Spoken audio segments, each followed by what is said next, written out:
Thank you, Chairman Bennett, Ranking Member Thune, and members of the subcommittee. My name is Indivar Dutta-Gupta, and I'm President and Executive Director of the Center for Law and Social Policy, or CLASP.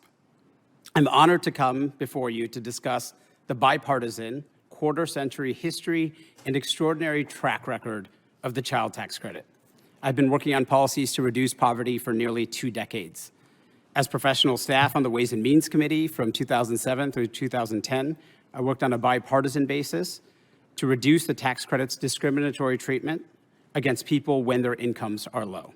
We succeeded in shrinking the earnings that are not counted toward the credit from around $11,000 a year to $3,000 a year. Later, I worked at think tanks and advanced a more effective CTC. The child tax credit was established through the Taxpayer Relief Act of 1997.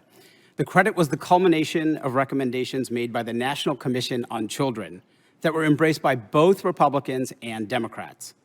The first CTC was modest and was non-refundable. Over the next 2 decades, the CTC was strengthened. The benefit grew to $1,000 per child and was made partially refundable in the first large tax package signed by President George W. Bush.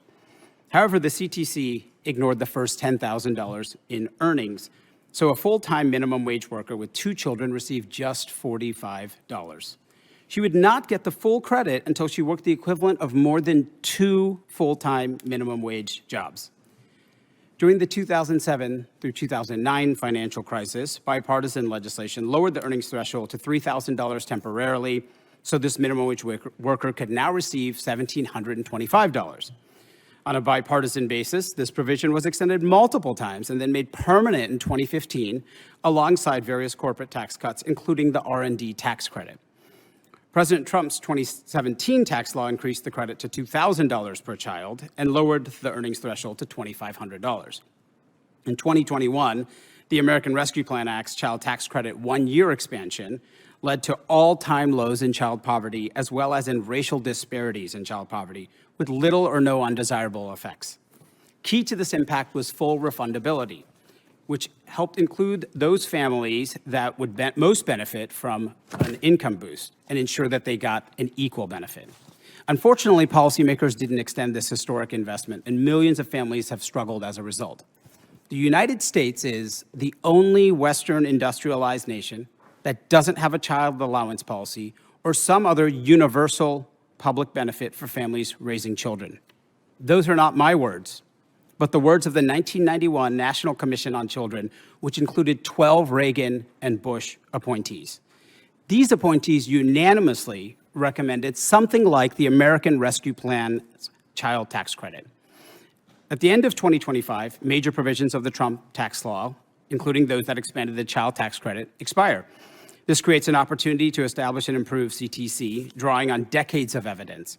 A vast array of rigorous studies has demonstrated that the child tax credit and similar policies help families with low incomes provide a foundation for their children to thrive. Here are a few examples.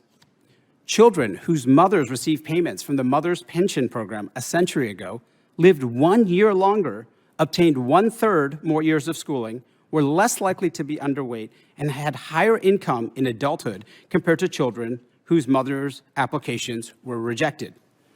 A study of pandemic-era stimulus and child tax credit payments found that each additional $100 in unconditional transfers that a pregnant mother received reduced the prevalence of low birth weight, which can have lifelong effects, by 2 to 3%. A study looking at birth and tax years found that an extra $1,000 tax transfer to low-income families with children result in 2.6% fewer referrals to Child Protective Services through age 2, and 7.9% fewer days spent in foster care. The child tax credit provides such unequivocally positive outcomes because each of us needs a basic foundation to develop fully and thrive.